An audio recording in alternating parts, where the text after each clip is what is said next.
Assalamualaikum warahmatullahi wabarakatuh. Hello everyone, my name is Dzahra Nameera Musally, and today I'm going to tell you a fairy tale named Pinocchio. Once upon a time in Italy lived an old carpenter named Geppetto. He was lonely, so he planned to craft a boy-shaped puppet and name it Pinocchio. "I wish you were a real boy," he said longingly. One night, a blue fairy who heard Geppetto's word granted his wishes.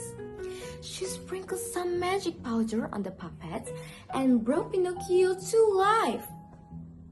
The fairy then told him, "Now you've become a laughing puppet, but if you want to be a real boy, you have to be good and make your father, Geppetto, proud of you."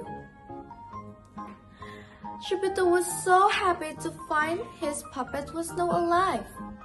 He loved Pinocchio with all of his heart. He booked some books and sent Pinocchio to school so that he would grow to be a clever boy. But Pinocchio was disobedient. He used to skip school and play with his friends all day. When Geppetto found out about his naughtiness, he was so angry. "Did you miss the school all the time?" he asked.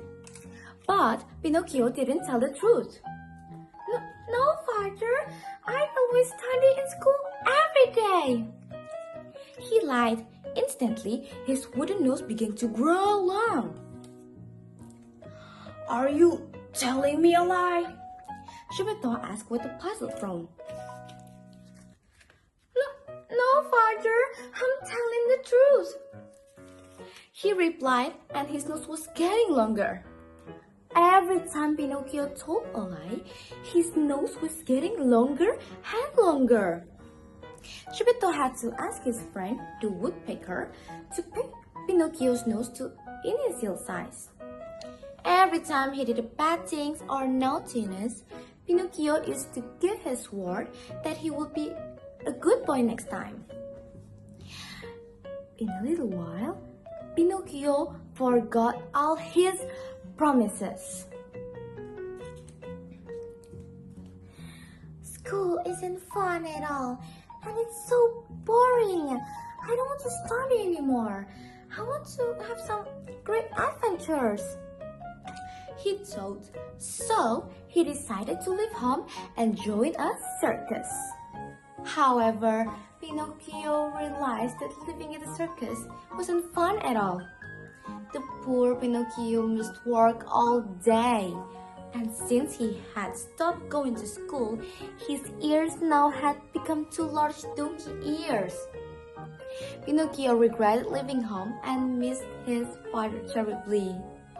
Then one day, he heard the terrible news that Geppetto had been looking for him, and now he had been swallowed up by a giant whale.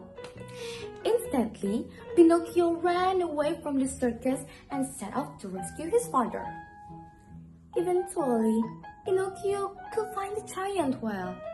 However, as soon as the whale saw him, it swallowed him up as well. Inside of its belly, Pinocchio saw his father. "Father, father, father, it's me, Pinocchio!" he shouted. They were so happy to see each other. "I've got an idea to get out of here," said Pinocchio. Then he began tickling the giant whale's stomach. As soon as it opened its mouth and was going to give a big sneeze, Pinocchio and Geppetto made their way to get out of the whale. In the end, Pinocchio and Geppetto got home safely, and the blue fairy was so happy with Pinocchio's courage. As a gift, she magically turned Pinocchio into a real flesh-blood boy. Since that day, Pinocchio always kept his promises and never missed school again. And they both lived happily ever after. The moral of the story is don't lie and obey your parents. Thank you so much for watching. Wassalamualaikum warahmatullahi wabarakatuh. Thank you.